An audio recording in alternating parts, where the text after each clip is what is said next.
شو بكون؟ أنا جايبكم لحتى كل واحد يصون بالتاني؟ معلم بالعادة إذا في هيك عملية بيكون أول واحد إلي خبر.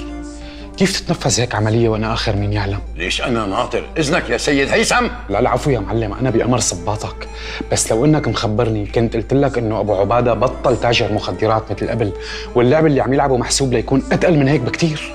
خدعني الكلب. فهمني إنه ابنه رح يكون ضمن الموكب. كل شيء حسب حسابه إلا إنه يخدعني بهالطريقة ويغدر فينا ويحطنا بهالورطة. بس ماشي الحال، ماشي الحال. حسابه بعدين. وهلا اللي صار صار. واللي بده يفكر بامبارح بده يندب.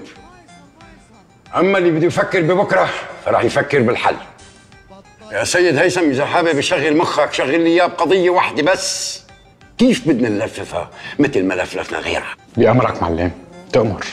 فيصل، شو أكتر جواب ركز العميد سيف إنك تكون دقيق بإجابته؟ إنه كيف الموكب ما انكشف بعد ما تفتش من العناصر. طبعا وأنت اللي أعطيت الأوامر إنه الموكب ما يتفتش ونكرت.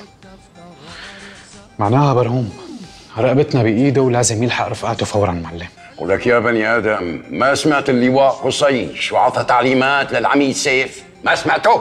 معلم سمعت، بس لازم ينحرق المشفى باللي فيه مع عناصر الحراسة مع برهوم، لأنه إذا فاق برهوم وقال إنه الموكب مرق بدون تفتيش بأوامر من فيصل هيك رح تلبسه التهمة فورا. انت شغلتك هون تلاقي الحلول، ما تعقد لي المسائل أكثر. بدك تحرق المشفى؟